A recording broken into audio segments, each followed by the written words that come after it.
तो अभी हम लोग नेक्स्ट करेंगे इलस्ट्रेशन नंबर 5।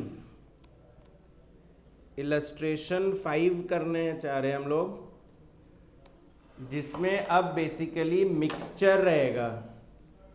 इसमें मटेरियल वेरिएंस भी है और इसमें लेबर वेरिएंस भी है। दोनों ही टॉपिक है, क्विक रिवीजन हो जाएगा एक तरह से।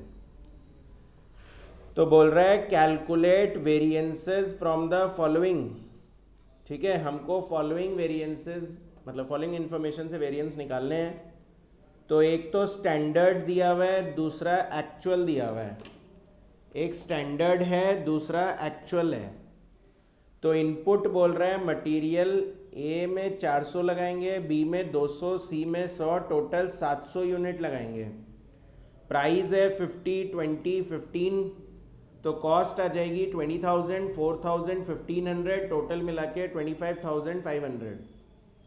एक्चुअल में इनपुट है 420, 240, 90, टोटल मिला के 750 और प्राइस है 45 रुपये, 25 रुपये, 15 रुपये एंड टोटल कॉस्ट है 26,250 रुपये।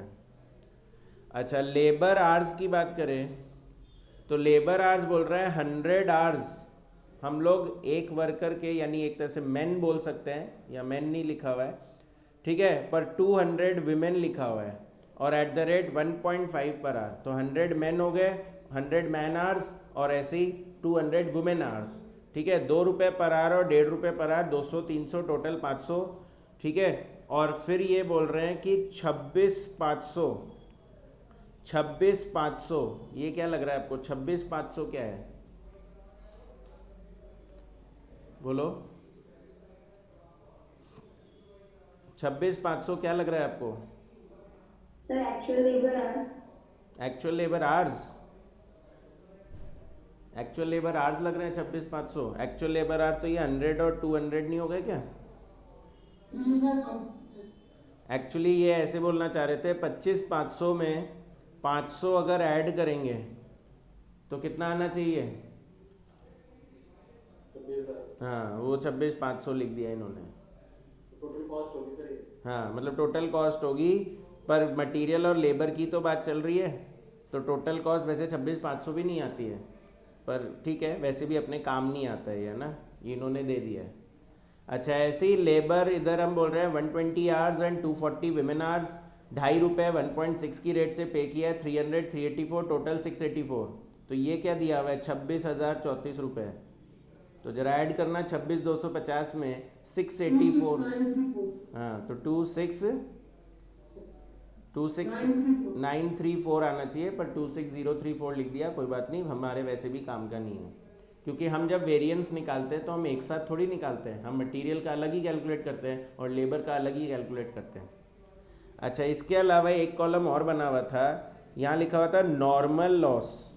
तो नॉर्मल लॉस लिखा हुआ है 25 और आउटपुट लिखा हुआ है 675। देख रहे हो, ये 700 का इनपुट लगा था टोटल, तो उसमें से 25 का बोल रहे हैं नॉर्मल लॉस हो गया, तो बैलेंस जो मेरा आउटपुट आया वो कितना आया? 675, ऐसा स्टैंडर्ड बोल रहा है। और एक्चुअल में क्या हुआ? 750 में से 75 का मेरा एक्चुअल लॉस हुआ और उसमें से 675 का ही मेरा आउटपुट आया। तो बताओ, ये जो स्टैंडर्ड दिया हुआ है, क्या ये सच में स्टैंडर्ड है या बजट है? बोलो। स्टैंडर्ड ही है, क्योंकि आउटपुट क्या हो गया? सेम। यहाँ भी 675 और यहाँ भी 675। हमको सेम क्या करना होता था? हमको सेम आउटपुट को करना होता था। ठीक है, तो थोड़ा सा हार्ड ये पढ़ने में तो इसीलिए लगता है क्योंकि इन्होंने ठीक से लिखा ही नहीं है डेटा को। प्रॉपरली लिखते तो प्रॉब्लम ही नहीं आती। वहीं लिख देते कि लॉस हो रहा है, ठीक है, यहीं लिख देते 675 बन रहा है, इसको यहाँ अलग से सेपरेटली लिखने की क्या ज़रूरत थी? बट ठीक है, स्टडी मटेरियल का है जो है वो आपके सामने है, मैं तो उसको सॉल्व कर सकता हूँ, मैं उसको करेक्ट कर सकता हूँ बस। चलिए, तो फर्स्ट पॉइंट, हम लोग पहले मटेरियल वेरिएंसेस निकालेंगे। पहले मटेरियल वेरिएंसेस निकालेंगे, फिर लेबर वेरिएंस का सोचेंगे। कभी भी दोनों को साथ साथ करने की कोशिश बिल्कुल मत करना, वरना सॉल्व ही नहीं होगा। तो पहले सिर्फ मटेरियल के बारे में सोचो।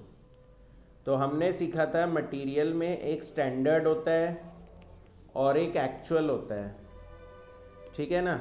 एक्चुअल के ब्रैकेट में उसका आउटपुट लिखते हैं हम लोग। तो बताओ एक्चुअल आउटपुट कितना है? 675। तो जो मेरा स्टैंडर्ड है वो भी कितने के लिए बनेगा? 675 के लिए बनेगा, ठीक है ना। स्टैंडर्ड में स्टैंडर्ड क्वांटिटी आ जाएगी, स्टैंडर्ड प्राइस आ जाएगा और स्टैंडर्ड कॉस्ट आ जाएगा। एक्चुअल में actual quantity, actual price, actual cost और रिवाइज्ड स्टैंडर्ड क्वांटिटी आ जाएगा, ठीक है। फिर इन्होंने बोला था, इन्होंने नाम तो नहीं दिया मटेरियल का, तो हम उसे 1 2 3 बोल सकते हैं। तो आपको ये एक्चुअल वाला टेबल मैं साइड में शो कर रहा हूँ, देख सकते हैं आप उसको। तो एक्चुअल में ए में फर्स्ट में हमने 420 kg लगाया है, सेकेंड में हमने 240 kg लगाया है और थर्ड में हमने 90 kg लगाया है। टोटल 750 kg लगाया है और प्राइस है 45 रुपीज़, 25 रुपीज़ एंड 15 रुपीज़।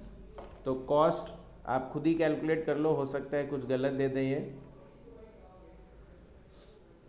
तो एक्चुअल कॉस्ट 420 इंटू 45, हाँ 18900। फिर 240 इंटू 25 6000 ही आता है और 90 इंटू 15 1350 ही आ रहा है। तो मतलब ये क्लियर है कि हमारी जो कॉस्ट एक्चुअल में दे रखी है वो तो सही दी हुई थी। और टोटल लगाना जरा, 26250 ही आ रहा है ना। चलिए फिर उसके बाद स्टैंडर्ड की बात करें तो जैसा कि आपने बोला कि सर जो गिवन है वो स्टैंडर्ड ही है, तो मतलब ये भी एज इट इज़ कॉपी हो जाएगा। तो स्टैंडर्ड क्वांटिटी फर्स्ट मटेरियल की 400, सेकंड की 200 एंड थर्ड की 100। प्राइस जो है वो 50 रुपये है, 20 रुपये है, 15 रुपये है, ठीक है। अच्छा मैं पहले ही बोल दूँ, अगर कोई भी बीच में जाने का सोचे क्लास में से तो मत जाना, क्योंकि आज ही ओवरहेड वेरिएंस पढ़ाऊँगा, ठीक है। तो 200 इंटू 20 कितना आएगा? 4000 और 100 इंटू 15 तो कितना आएगा? 1500। टोटल बोलो 25,500 और ये हमारा टोटल 700 लग रहा था। 700 से 675 बनाया हमने, ठीक है। एक रिवाइज स्टैंडर्ड क्वांटिटी और निकाल लें। तो एक्चुअल इनपुट को हम रेशियो में बांट देंगे 4:2:1।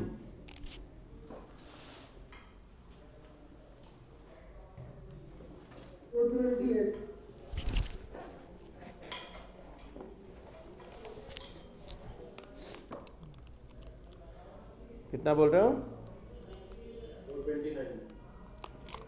429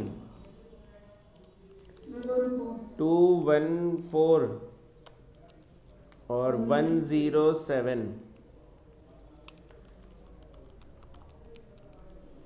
ठीक है। तो वेरिएंस आने लग जाएंगे।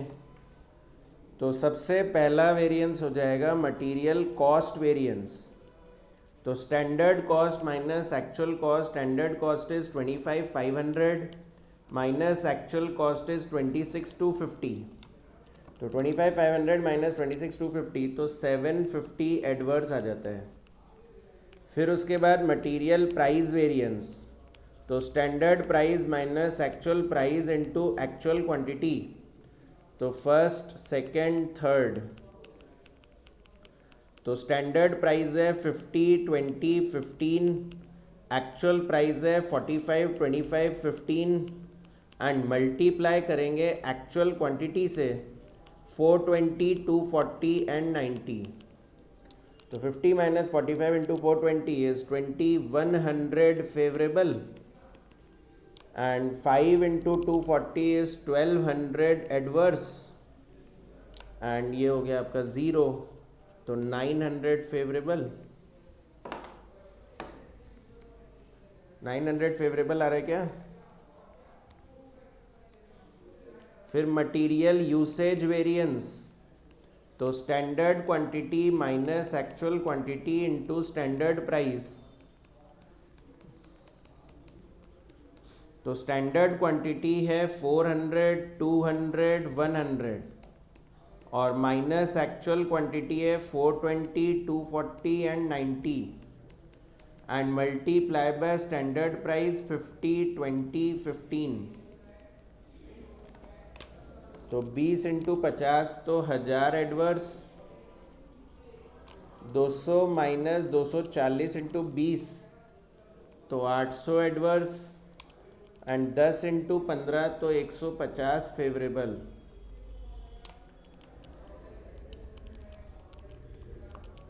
1650 और इन दोनों का टोटल करें तो it is equal to cost variance, है ना। और फिर उसके बाद बचे हुए दो वेरिएंस निकालेंगे। कौन कौन से? Material mix variance. फॉर्मूला क्या होता है? Revise standard quantity minus actual quantity into standard price. तो revise standard quantity is 429, 214 and 107 and minus actual quantity है 420, 240 एंड 90। मल्टीप्लाई करेंगे स्टैंडर्ड प्राइस से तो स्टैंडर्ड प्राइस इज आपका 50, 20, 15। तो 9 into 50 is 450 favourable and 26 into 20 is 520 adverse. अच्छा, किसी को अगर ऐसा लग रहा हो कि सर वेरिएंस आप बहुत स्पीड से निकालते हो, ठीक है, थोड़ा धीरे किया करो, हम नहीं लिख पाते हैं, तो एक्चुअली मैं धीरे कर तो दूंगा पर आपको उसका बेनिफिट नहीं मिलेगा। वेरिएंस निकालने में एक्चुअली स्पीड बनी हुई रहनी चाहिए, ठीक है। धीरे धीरे करने से क्या होगा, आपकी हैबिट भी फिर वैसी ही रह जाएगी और फिर एग्ज़ाम में होता ही नहीं है क्वेश्चन। तो बहुत ज़रूरी है कि हम लोग स्पीड से करें, क्योंकि मैंने तो आपको बार बार बोला है फाइनल लेवल में खाली ऐसे थोड़ी होगा कि सिर्फ मटेरियल के ऊपर क्वेश्चन आ गया या सिर्फ लेबर के ऊपर क्वेश्चन आ गया, ठीक है। थोड़ा सा बड़ा क्वेश्चन आता है जिसमें सारे वेरिएंस पूछ लेते हैं वो, तो वहाँ अगर आप धीरे धीरे लिखते रहेंगे ना तो आपका आधा घंटा तो गया उसी क्वेश्चन में फिर, ठीक है। इसलिए स्पीड मेंटेन करना ज़रूरी है, बाकी फिर भी बोलोगे मैं धीरे कर दूंगा। तो standard quantity minus revise standard quantity into standard price. Standard costing का क्वेश्चन लेंदी ही लगता है एग्जाम में, तो इसीलिए जितना स्पीड से लिखोगे अभी उतनी स्पीड में एग्जाम में भी कर पाओगे।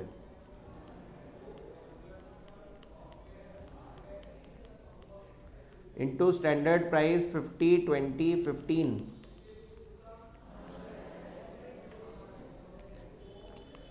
तो 29 इंटू 50 इज 1450 एडवर्स।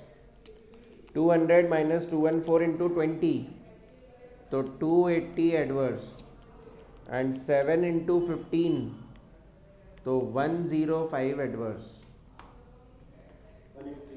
1835 एडवर्स। तो ये तो हम लोग के मटेरियल वेरिएंस के आंसर्स हो गए।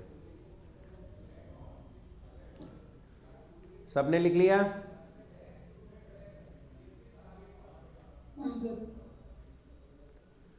तो चलिए लेबर वेरिएंस का करते हैं हम।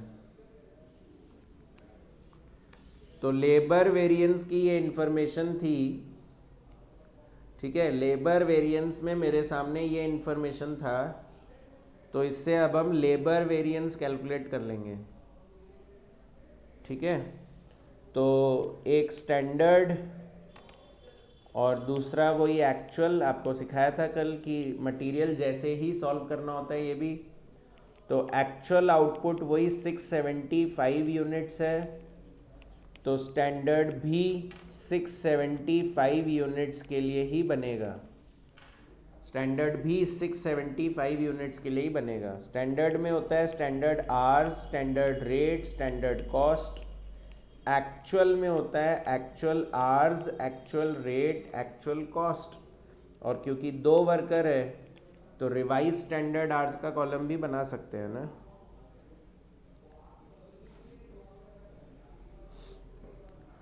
तो मेन एंड विमेन हो गए। तो एक्चुअल में हमारे 120 मैन आवर्स, ये ऑलरेडी ना लेबर आवर्स ही लिखा हुआ है, तो मतलब कल समझाया था ना, लेबर आवर्स का मतलब है कि लेबर को आवर्स से मल्टीप्लाई करके ही बता रहे हैं आपको।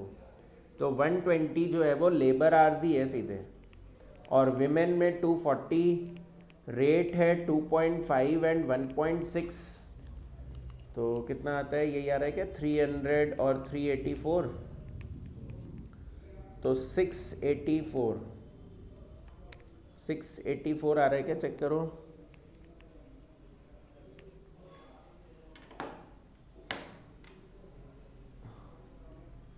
हाँ सर।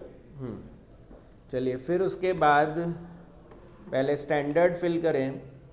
तो क्योंकि स्टैंडर्ड भी 675 के लिए ही है तो सेम ही लिखना है।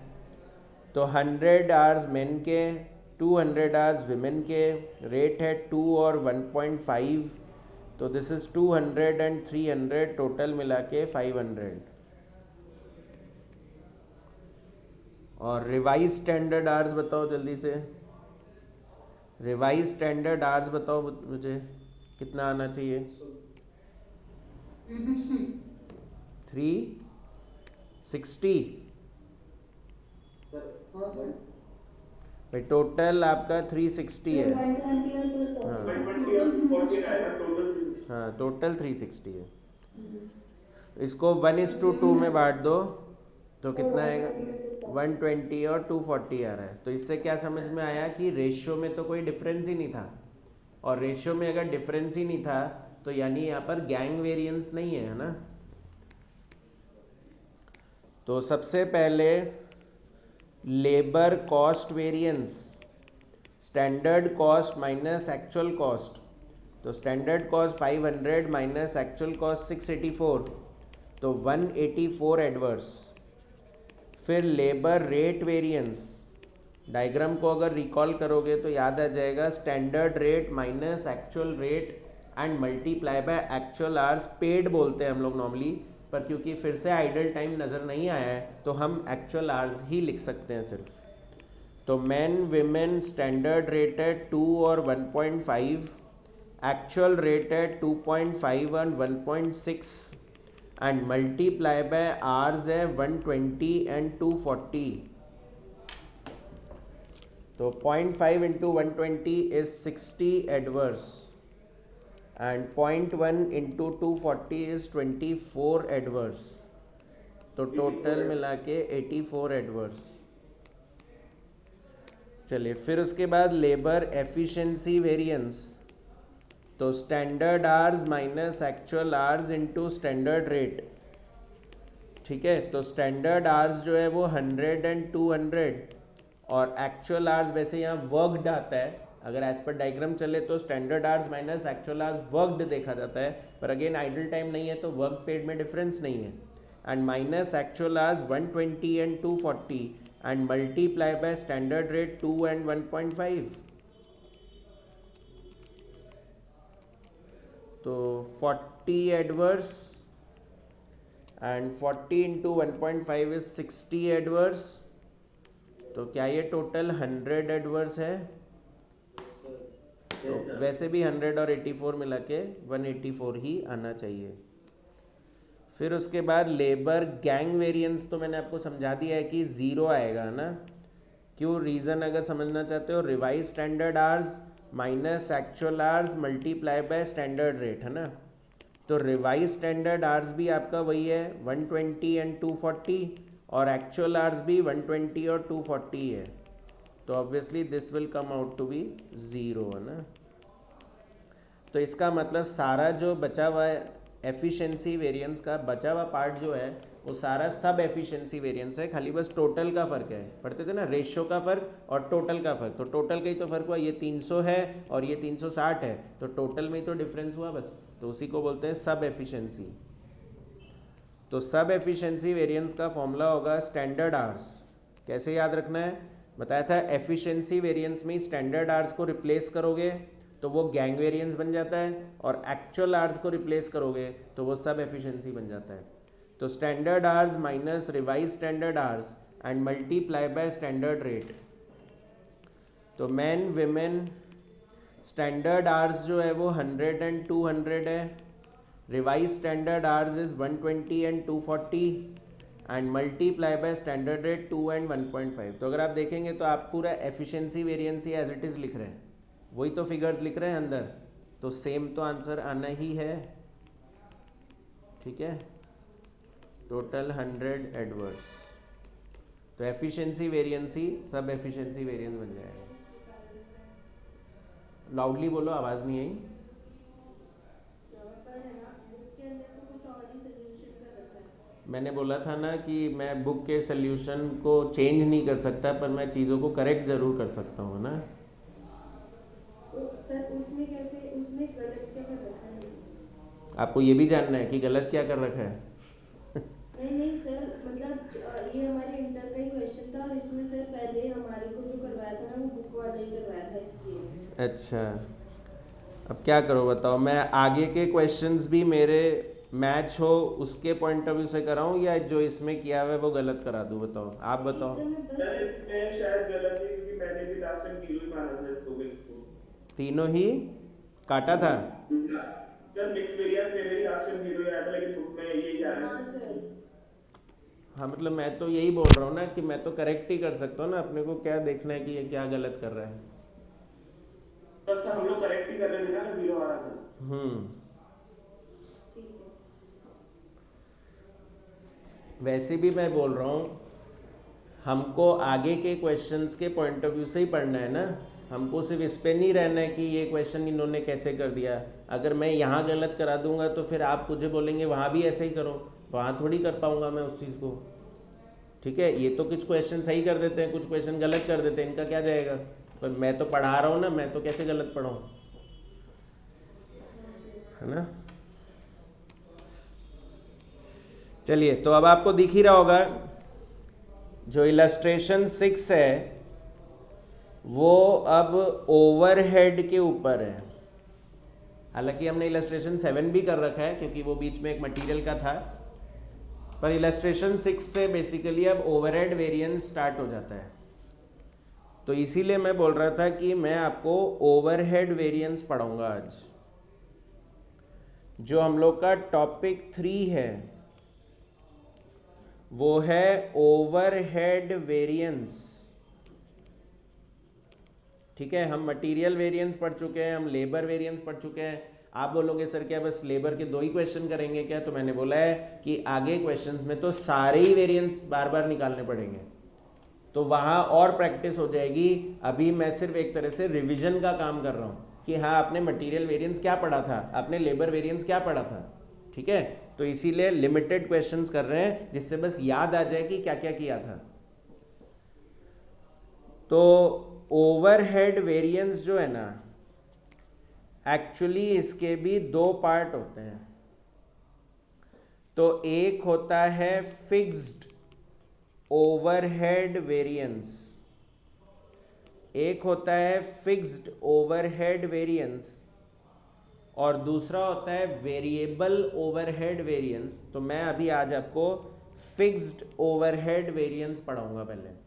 Actually variable overhead variance easy है, ठीक है, जो थोड़ा सा हार्ड पड़ता है वो फिक्स्ड ओवरहेड वेरिएंस पड़ता है, इसलिए पहले हार्ड वाले ही लेना चाहता हूँ कि देखते हैं जरा हम लोग को ये समझ में आता है क्या। पहले तो आप लोग सब फॉर्मूला लिख लेंगे, फिर मैं एक्सप्लेन करूँगा। तो इसमें ना कोई डायग्राम नहीं है एक्चुअली, इसके फॉर्मूले हमको वैसे ही याद हो जाते हैं बिना डायग्राम के। तो फिक्स्ड ओवरहेड वेरिएंस का फॉर्मूला होता है RO माइनस AO, और अगर कोई फुल फॉर्म ही लिखना चाहता है तो मैं पूरा ही लिख देता हूँ एक बार।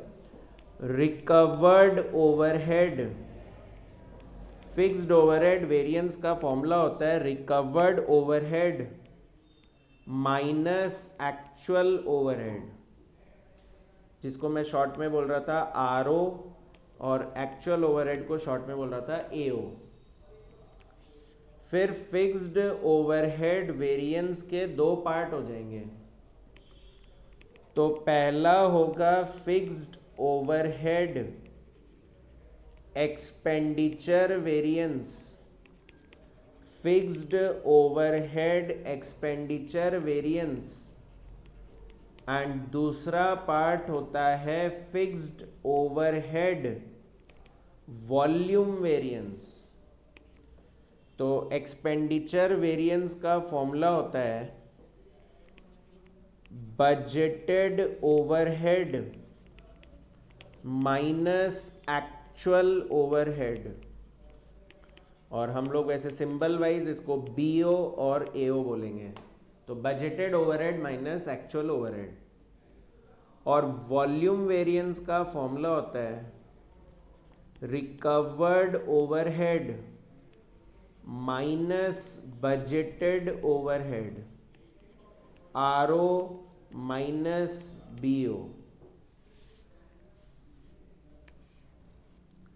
और फिर जो ये वॉल्यूम वेरिएंस है ना, ये वॉल्यूम वेरिएंस, इसके फिर फर्दर दो पार्ट होते हैं। एनी आइडिया फर्दर दो पार्ट कौन से होते हैं, किसी को पता है? Calendar variance. नहीं कैलेंडर तो नहीं, हाँ एक कैपेसिटी, सही बोल रहे हैं।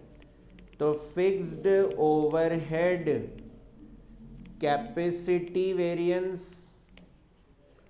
और दूसरा होता है fixed overhead efficiency variance. Fixed overhead efficiency variance. और इसका फॉर्मूला लिखूं पहले। कैपेसिटी वेरिएंस का फॉर्मूला होता है, कैपेसिटी वेरिएंस का फॉर्मूला होता है standard quantity minus budgeted quantity into recovery rate per unit. और है ना, दो फॉर्मूले इसके, actual hours minus budgeted hours into recovery rate per hour.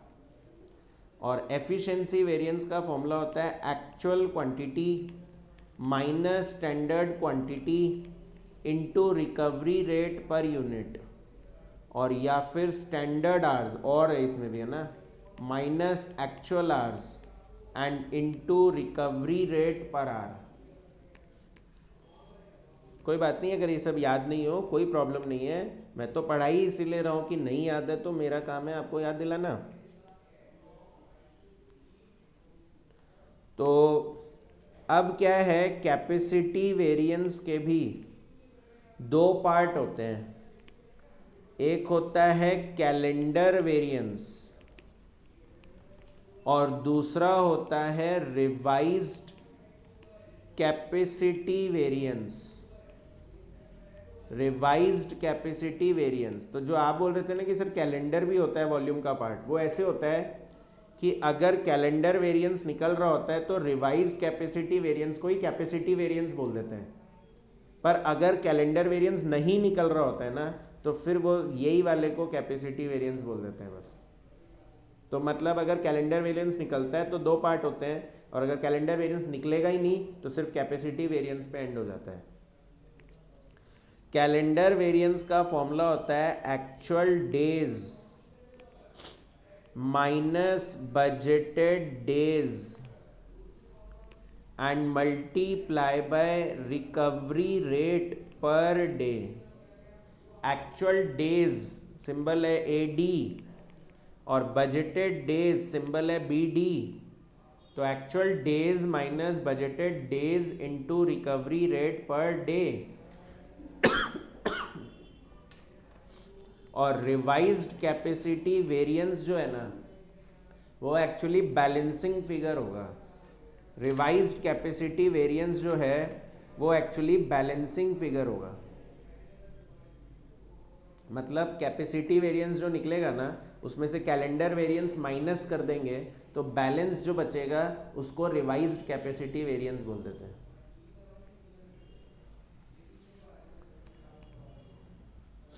Copy हो जाए तो बोलना है ना।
हो गया सभी का? Yes, sir. ठीक है, चलिए तो अब मैं आपको एक्सप्लेन करता हूँ कि ये सब क्या लिखा मैंने। देखिए, जैसे मान लो मैं बोलूँ कि ना मेरी एक मशीन है, ठीक है, कुछ भी कॉपी नहीं करना है, सब एक्सप्लेनेशन चल रहा है। तो मान लो मेरी एक मशीन है और इस मशीन के अंदर हम लोग अपना वही इनपुट लगाते हैं और उससे हमारा आउटपुट आता है ना। तो फॉर एग्जांपल 10,000 यूनिट मेरे बन रहे हैं और अब की बार जो इनपुट है ना हमारा, वो तो फिक्स्ड ओवरहेड है। मतलब आप भूल जाओ कि मटेरियल लगता है या लेबर लगता है, अब तो बस सोचो कि फिक्स्ड ओवरहेड लगता है। तो मैंने क्या किया, 10,000 घंटे लेबर से काम कराया और उसकी वजह से मेरा 50,000 रुपये का ओवरहेड लग गया, फिक्स्ड ओवरहेड लग गया ना। अच्छा, एक्चुअली ऐसा हुआ नहीं था, ऐसा हमने सिर्फ सोचा था कि हाँ लेबर 10,000 घंटे काम करेगा, 50,000 रुपये का ओवरहेड लगेगा और उससे 10,000 यूनिट बन जाएंगे। अच्छा, एक्चुअल में वही हमने मशीन स्टार्ट किया, ऑपरेट किया, तो हमारे यूनिट्स 15,000 बन गए। तो मुझे बताओ फिक्स्ड ओवरहेड कितना लगना चाहिए? फिक्स्ड ओवरहेड 50,000 ही लगना चाहिए। तो ना 75,000 लग गए, ठीक है। लेबर 15,000 घंटे काम किया और 1 घंटे का जो रेट है वो तो नहीं पता, पर टोटल 75,000 रुपीज़ हमारा फिक्स्ड ओवरहेड लग गया। तो मेरा आपसे क्वेश्चन है, क्या मैं ये बोल सकता हूँ कि हमने 25,000 रुपये फिक्स्ड ओवरहेड ज़्यादा लगा दिए? आउटपुट सेम नहीं है सर। तो रॉन्ग। जिन्होंने नो बोला कि नहीं सर कंपेयर नहीं कर सकते, मुझे बताइए, अगर हम 10,000 बना रहे हैं या 15,000 बना रहे हैं, क्या इससे फिक्स्ड ओवरहेड चेंज होता है? आप 10,000 बनाने की जगह अगर 15,000 बना रहे हैं तो क्या आपका फिक्स्ड ओवरहेड इंक्रीज होना चाहिए? तो फिर आपका तो 50 से 75 हो गया, तो आप ये नहीं बोलोगे कि 25,000 ज़्यादा लग गया। क्या पढ़ा था बेसिक्स में, भूल गए क्या इतनी जल्दी? फिक्स कॉस्ट पढ़ाया था ना हमने। क्या पढ़ा था कि यूनिट्स अगर 10,000 बन रहा है तो फिक्स्ड कॉस्ट अगर हमारी 50,000 लग रही है, तो अगर 15,000 बनाएंगे तो फिक्स कॉस्ट कितनी लगेगी? 75? सर 50 लगेगी। 50 तो लगेगी। तो बस 15,000 में भी तो 50 लगना चाहिए था और आपका तो 75 लग रहा है। तो क्या आप नहीं बोलोगे 25,000 ज़्यादा लग गए? बोलिए। तो बिल्कुल अब की बार हम ये बोलेंगे कि ये हम लोग के लिए वेरिएंस है। यानी सबसे पहली चीज़ जो मैं समझाना चाहता हूँ कि फिक्स्ड ओवरहेड में स्टैंडर्ड नहीं बनता है। फिक्स्ड ओवरहेड में एक्चुअल का कंपैरिजन सीधे बजट से होता है और उसका रीज़न ये कि अगर आपका वॉल्यूम बढ़े या कम हो, इससे फिक्स कॉस्ट पे थोड़ी ना फर्क पड़ता है। आपने घंटे ज़्यादा लगाए या कम लगाए, इससे फिक्स कॉस्ट पे थोड़ी ना फर्क पड़ता है। फिक्स कॉस्ट तो हमारा 10 बनाए तो 50, तो 15 बनाए तो भी 50 ही लगना चाहिए था और आप 75 लगा रहे हो, तो ये एक वेरिएंस ही है। इसी को बोलते हैं fixed overhead variance, that is 50,000 rupees. 50,000 रुपये का फिक्स्ड ओवरहेड में फ़र्क है। सॉरी 50 क्या, 25,000 रुपीज़। तो फिक्स्ड ओवरहेड में 25,000 का डिफरेंस है। सबको क्लियर है क्या? अरे जल्दी बोलो। देखो फिर से सुनो क्या बोल रहा हूँ मैं। सुरभि आपके एंड से बहुत आवाज़ आ रही है, एक बार चेक करो। तो बजट और एक्चुअल जो है, मान लो मैंने आपको ये दो टेबल दे दिया। बजट में है कि ना 10,000 यूनिट बनाएंगे और एक्चुअल में 15,000 बने, और मटेरियल जो है वो 50,000 रुपये का लगना चाहिए था और 75,000 का लगा, तो क्या मैं ये बोल सकता हूँ 25,000 ज़्यादा लगे? बोलो। No sir. नो, क्योंकि ये मटेरियल की बात हुई, और मटेरियल फिक्स्ड कॉस्ट नहीं होता है, मटेरियल वेरिएबल कॉस्ट होता है। तो क्या variable cost changes in same proportion to change in volume? बोलिए। Yes sir. तो अगर मैं 10,000 बना रहा हूँ उसमें 50 लग रहा है, तो 15 बनाऊंगा तो 75 तो लगना ही चाहिए ना, तो हम बोलते थे देयर इज नो वेरिएंस। अगर इसी तरह से मैं मटेरियल की जगह लेबर बोलूँ, तो लेबर में बोलूँ कि लेबर 50,000 रुपये लगता है 10,000 बनाने के लिए, तो हमारे 15,000 बनाने में 75 लग गए, तो labour is also a variable cost, और लेबर भी वेरिएबल कॉस्ट है। तो सेम रूल अप्लाइज कि 50,000 बना रहे हैं, लगा रहे हैं, जब 10,000 बना रहे हैं तो 15 बनाएंगे तो 75 तो लगना ही चाहिए। Again there is no variance. पर जब मैं फिक्स्ड ओवरहेड की बात कर रहा हूँ, फिक्स्ड ओवरहेड की बात कर रहा हूँ, ठीक है, 10,000 बना रहे तो 50,000 लग रहा है, 15,000 बना रहे तो 75 लग रहा है, तो मैं ये थोड़ी बोलूँगा कि it will change according to change in volume. Fix cost थोड़ी ना वॉल्यूम के हिसाब से चेंज होगा, फिक्स कॉस्ट तो हमेशा सेम ही रहना चाहिए ना। और आप 75 लगा रहे हो, तो क्या मैं बोलूँ 25,000 रुपये नुकसान हो गया? आ रही क्या बात समझ में? तो फिक्स्ड ओवरहेड का कंपैरिजन बजट से ही होता है, फिक्स्ड ओवरहेड वेरिएंस निकालने के लिए स्टैंडर्ड नहीं बनाना होता है। सबको ध्यान रहेगा क्या ये बात? ठीक है, चलो आप मुझे बताओ यहाँ मैंने ये तो बोल दिया कि 25,000 रुपये का मेरा फिक्स्ड ओवरहेड वेरिएंस है, पर अगर मैं आपसे पूछूं कि ये क्या लग रहा है आपको, किस वजह से ऐसा हो रहा है, हमारे फिक्स कॉस्ट 25,000 बढ़ क्यों गए, रीजन बताओ, तो बता सकते हो रीजन क्या है? 50 ही लगना चाहिए था तो 75 फिर लगा ही क्यों? क्या रीजन हो सकता है? 10,000 बनाओ तो भी 50 लगने चाहिए, 15,000 बनाओ तो भी 50 ही लगने चाहिए, तो मेरे 75 क्यों लग गए? क्या बोल रहे हो आप? चेंज इन आवर्स की वजह से। अभी मैं फिर बोलिए, क्या बोल रहे हो ऋतिक? एबनॉर्मल एक्टिविटी मैंने आपके सामने लिख दिया ना, एक्टिविटी क्या है, 10 की जगह 15 बनाया है, यही एबनॉर्मल हुआ है। पर क्या यूनिट्स के हिसाब से बढ़ता है क्या फिक्स कॉस्ट? फिर आपने बोला आवर्स की वजह से हो सकता है सर, तो आवर्स की वजह से बढ़ता है क्या फिक्स कॉस्ट? मैंने घंटे ज़्यादा, मैं अभी आप लोग को 1 घंटे पढ़ा रहा हूँ,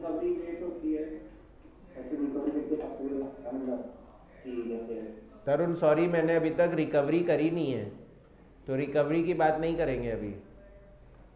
आप तो इसी में बताइए जो आपके सामने इन्फॉर्मेशन है। मेरा मैं बोल रहा था घंटे के हिसाब से, पर यूनिट ने, मैंने फिक्स कॉस्ट को भी पर यूनिट नहीं किया है। मैं बोल रहा हूँ बार बार जो दिख रहा है उसी में से रीज़न ढूंढो। अभी तो पर यूनिट किया ही नहीं है, तो कैसे आप पर यूनिट के अकॉर्डिंग चेक करोगे? हाँ, मैं आवर्स की बात कर रहा था कि आवर्स की वजह से भी फिक्स कॉस्ट थोड़ी ना बढ़ता है। आज मैं आप लोग को मान लो 1 घंटे पढ़ा रहा हूँ, ठीक है, मान लो जिस जगह पे मैं बैठ के पढ़ा रहा हूँ वहाँ का रेंट लग रहा है 10,000। अब मैं 1 घंटे की जगह अगर 4 घंटे भी पढ़ाऊँ आपको, तो मेरी फिक्स कॉस्ट थोड़ी ना बढ़ जाएगी, मेरा रेंट थोड़ी ना बढ़ जाएगा। तो ना तो आर से कोई रिलेशन हुआ ना यूनिट से कोई रिलेशन हुआ, फिर क्यों बढ़ गया? तो the reason, the sole reason, sole मतलब सिर्फ एक ही रीज़न हो सकता है और वो है inflation. The sole reason for this is inflation, कि इसका मतलब सर इन्फ्लेशन हुआ होगा फिर तो, कि ना पहले जो रेंट मांगते थे 50,000, हो सकता है अब वो बोल रहे हैं कि नहीं 75 दो, ठीक है, पहले जो सर सैलरी मांगते थे, ठीक है, कि 50,000 रुपये में काम कर देंगे, हो सकता है वही लोग बोल रहे हो कि नहीं अब हम 75 लेंगे। तो क्या इन्फ्लेशन की वजह से तो फिक्स कॉस्ट बढ़ सकता है क्या? जल्दी बोलिए, बढ़ सकता है कि नहीं बढ़ सकता? सुरभि आप एक बार प्लीज एग्जिट करके एंट्री करो। ठीक है, तो बेसिकली मैं बोल रहा हूं कि फिक्स कॉस्ट इन्फ्लेशन की वजह से बढ़ सकता है, और इसीलिए हम बोलेंगे कि ये जो ओवरहेड वेरिएंस है ये इसका रीजन है फिक्स्ड ओवरहेड एक्सपेंडिचर वेरिएंस, उसका रीजन है फिक्स्ड ओवरहेड एक्सपेंडिचर वेरिएंस। तो एक्सपेंडिचर वेरिएंस का मतलब क्या है सर? एक्सपेंडिचर वेरिएंस का मतलब है इन्फ्लेशन। अगर आपने सोचा था कि 50 ही लगेगा, फिक्स कॉस्ट 50 ही लगेगा, तो फिर वो 75 कैसे लग गया? तो हम बोलेंगे ये इन्फ्लेशन की वजह से हुआ है, तो उसे बोलेंगे फिक्स्ड ओवरहेड एक्सपेंडिचर वेरिएंस। आ रही क्या बात समझ में? ठीक है, तो ये हो जाएगा 25,000 रुपए। हम बोलेंगे ये 25,000 किस वजह से हो रहा है? इन्फ्लेशन की वजह से। तो give it a name fixed overhead expenditure variance. सबको क्लियर है? ठीक है ना? तो क्योंकि मैंने बोला जो मैंने दिया है अभी इंफॉर्मेशन उसी के बेसिस पे बोलो। तो कुछ लोग कर रहे थे कि सर, तरुण जैसे बोल रहा था कि सर रिकवरी रेट करते थे, पर यूनिट करते थे, पर आर करते थे, वो सब आपकी बात सही है, पर मैंने जो अभी तक आपको बोला है उसके अकॉर्डिंग चले तो ये सिर्फ एक ही रीजन की वजह से हो सकता है, और वो है इन्फ्लेशन। एक्चुअली इसको बोलते हैं fixed overhead variance on the basis of marginal costing. क्या आपने इंटर में ऐसा पढ़ा है कि दो टेक्निक होते हैं, एक मार्जिनल कॉस्टिंग और एक एब्जॉर्प्शन कॉस्टिंग? बोलिए जल्दी, क्या आपने ऐसा पढ़ा है कि दो टेक्निक होते हैं, एक मार्जिनल कॉस्टिंग और एक एब्जॉर्प्शन कॉस्टिंग? पढ़ा है ना? तो जो मैं अभी आपको सिखा रहा था ना, वो है fixed overhead variance as per marginal costing. And as per marginal costing fixed overhead की कभी रिकवरी नहीं होती है। फिक्स्ड ओवरहेड को रिकवर नहीं कर सकते। वो रिकवरी वाला जो आप कंसेप्ट लगाना चाह रहे हो वो एब्जॉर्प्शन कॉस्टिंग में होता है। समझ में आ रहा है क्या? तो ये मैं बोल रहा हूँ फिक्स्ड ओवरहेड है, वेरिएंस हमने निकाला है on the basis of marginal costing. तो आई कैन से अगर मार्जिनल कॉस्टिंग अप्रोच लगा रहे हैं तो फिक्स्ड ओवरहेड सिर्फ एक ही वेरिएंस निकालेगा और उसका नाम है एक्सपेंडिचर वेरिएंस। दैट इज सिर्फ इन्फ्लेशन की वजह से फिक्स्ड ओवरहेड में फर्क आ सकता है, वरना बिल्कुल फर्क नहीं आएगा। ठीक है, यूनिट से कोई मतलब ही नहीं है, आर से कोई मतलब ही नहीं है, फिर भी फिक्स कॉस्ट बढ़ गई तो क्यों बढ़ गई? महंगाई बढ़ गई होगी। सबको क्लियर है क्या? तो लिखिए, नीचे लिखिए, जो आपने चार्ट बनाया उसके नीचे लिखिए नोट। नोट लिखना है fixed overhead variance. Fixed overhead variance can be calculated. Fixed overhead variance can be calculated using two approaches. Fixed overhead variance can be calculated using two approaches. A, on the basis of marginal costing. On the basis of marginal costing. And B, on the basis of absorption costing. On the basis of absorption costing. तो marginal costing से भी निकलता है, absorption costing से भी निकलता है। Sir हमने तो इंटर में ऐसा नहीं पढ़ा, तो कोई बात नहीं ना, फाइनल में तो बोल ही रहा हूँ ना, नई चीज़ें सीखोगे। ठीक है, तो हम लोग आगे जब क्वेश्चंस करने लगेंगे तो हम बोलेंगे दो तरीके से हो सकता है, मार्जिनल से भी और एब्जॉर्प्शन से भी। तो एक सेकेंड नोट लिखेंगे, if fixed overhead variance is calculated on the basis of marginal costing, comma, then only fixed overhead expenditure variance, only fixed overhead expenditure variance will be calculated only fixed overhead expenditure variance will be calculated. सिर्फ fixed overhead expenditure variance ही निकाला जाता है. Reason सिर्फ inflation ही हो सकता है और कोई रीज़न हो ही नहीं सकता. अगर आप क्या कर रहे हैं, अगर आप लोग मार्जिनल कॉस्टिंग लगा रहे हैं. ठीक है ना? बोलो. नहीं, ऐसा कुछ नहीं है. अभी मान लो लॉकडाउन हुआ था, ठीक है ना? तो लॉकडाउन के बाद आपको क्या लग रहा है, रेंट जो है वो बढ़े हैं या कम हुए हैं? कम ही हुए ना. डिफ्लेशन हो गया ना. फिर ऐसे ही सडनली लगेगा सिचुएशन नॉर्मल हो गई है, वापस बढ़ा देंगे सब लोग अपना रेंट, तो इन्फ्लेशन हो गया और क्या. ठीक है ना? ऐसा वो तो आप सिर्फ रेंट पर्टिकुलर बोल रहे हो कि सर वो तो रेंट अग्रीमेंट बना हुआ है कि हर साल 10-10% बढ़ेगा, वो अलग चीज़ है. नॉर्मली भी बढ़ जाता है. ठीक है ना? अच्छा, फिर ये तो हमने लिख लिया. पर अगर मैं सबसे पहला वेरिएंस ही देखूँ अपने चार्ट में, तो उसमें मैंने नाम दिया है fixed overhead variance is recovered overhead minus actual overhead. तो सर आपने ही तो फॉर्मूले में रिकवर्ड लिख रखा है. तो बेसिकली मैं यही समझाना चाहता हूँ कि ये जो पूरा चार्ट हमने बनाया था, ये ऑन द बेसिस ऑफ क्या है, एब्जॉर्प्शन कॉस्टिंग. तो मतलब इतने सारे वेरिएंस कब निकलेंगे? ये टोटल 7 वेरिएंस हो गए. तो ये 7 वेरिएंस कब निकलेंगे? जब एब्जॉर्प्शन कॉस्टिंग लगेगा. पर अगर मार्जिनल लग रहा है तो कितने निकलेंगे? सिर्फ एक, दैट इज एक्सपेंडिचर वेरिएंस. सिर्फ इन्फ्लेशन ही कारण होता है. समझ रहे हो? तो हम यही डिफरेंस पढ़ाना चाह रहे हैं. अगर मार्जिनल कॉस्टिंग लगा रहे हो एक वेरिएंस निकालेंगे, एब्जॉर्प्शन करोगे टोटल 7 वेरिएंस निकालेंगे. ठीक है ना? चलो, अब बात आती है कि सर ये रिकवर्ड ओवरहेड क्या होता है. तो कुछ आप बोल रहे थे कि सर रिकवरी होती है.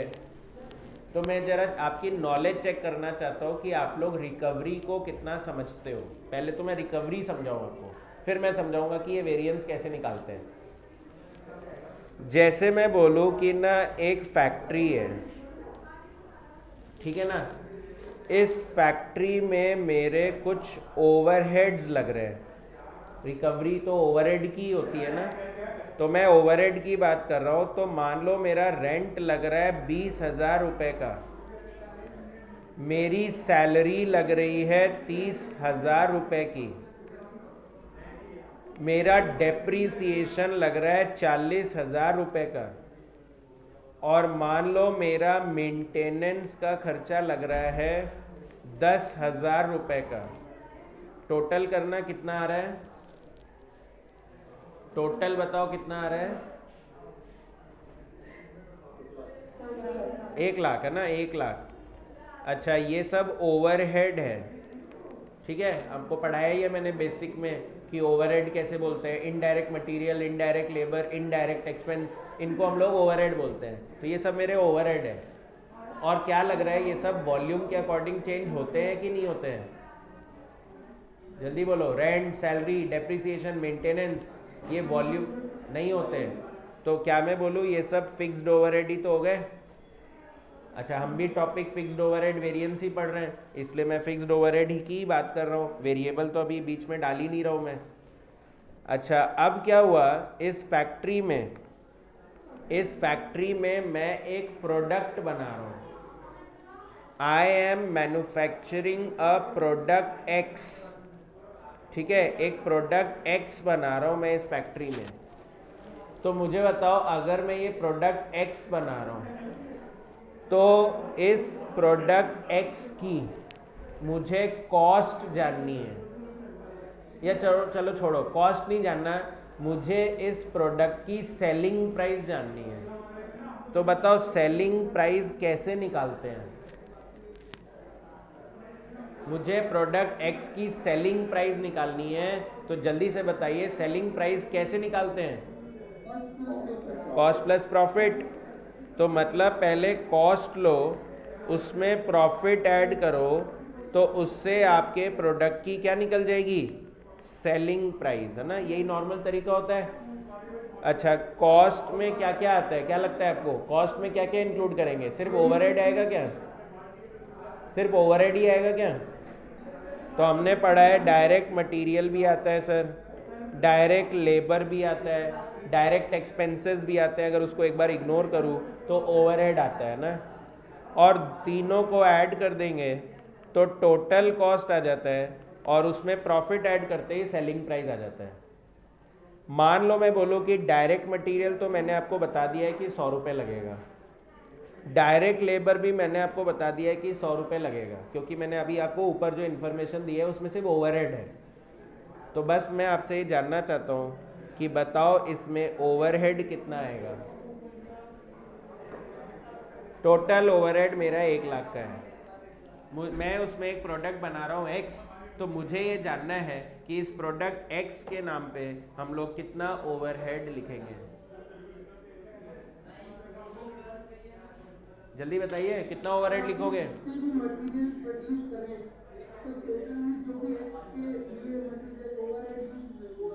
अरे तो वही तो पूछ रहा हूँ भाई कि ओवरहेड कितना, हाँ यूनिट्स जानना चाह रहे हो, बिल्कुल सही। तो आप मुझसे पूछोगे सर यूनिट्स कितनी बनी सर, तो मान लो मैं बोलूँ 20,000 यूनिट बना रहे हैं, तो बताओ कितना ओवरहेड डालना चाहते हो, कितना ओवरहेड लेना चाहते हो आप।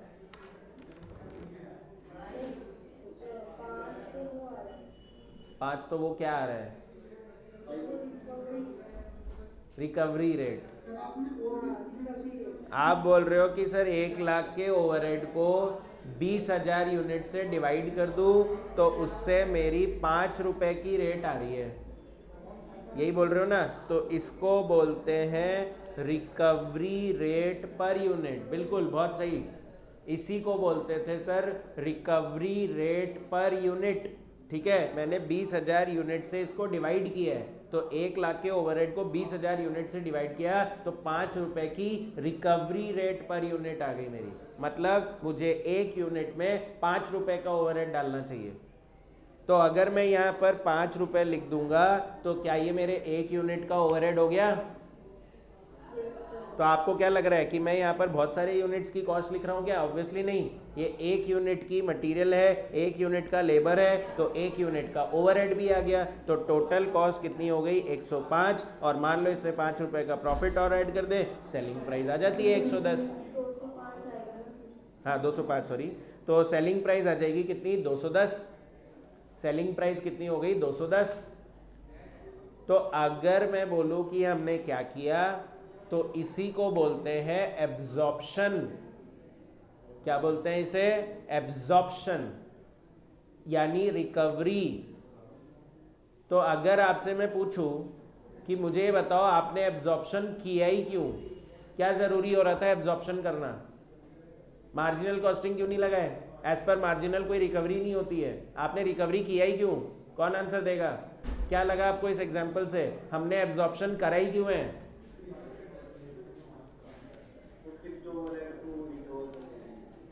और वो रिकवरी क्यों जरूरी था, यही पूछ रहा हूं, रिकवरी करना क्यों जरूरी हो गया। तो उसका आंसर है सेलिंग, हाँ पर यूनिट की सेलिंग प्राइस निकालनी होती है, हमको निकालना था सेलिंग प्राइस। तो मुझे बताइए अगर मैं ये 5 रुपए नहीं कैलकुलेट करता तो क्या आपकी सेलिंग प्राइस निकल पाती, नहीं। और कस्टमर क्या जानना चाहता है, कस्टमर जानना चाहता है कि मटेरियल कितना लगाया है, उसमें लेबर कितने रुपए का लगाया है, ओवरहेड कितने का लगाया है, नहीं, उसको सिर्फ एक चीज़ से मतलब है कितने का दोगे। तो मतलब हमारा जो फाइनल ऑब्जेक्टिव है वो था सेलिंग प्राइस निकालने का, और सेलिंग प्राइस तभी निकलेगी जब कॉस्ट निकलेगी, और कॉस्ट तभी निकलेगा जब ओवरहेड निकलेगा। ठीक है, तो material is a variable cost, वो पर यूनिट बेसिस पे ही लगता है, labour is a variable cost, वो पर यूनिट बेसिस पे ही लगता है, पर फिक्स्ड ओवरहेड जो है वो पर यूनिट बेसिस पे नहीं लगता है, फिक्स्ड ओवरहेड जो है वो पर यूनिट बेसिस पे नहीं लगता है, पर हमने फिर भी उसको पर यूनिट बनाया। क्यों? क्योंकि अगर नहीं करेंगे तो सेलिंग प्राइस नहीं निकलेगी।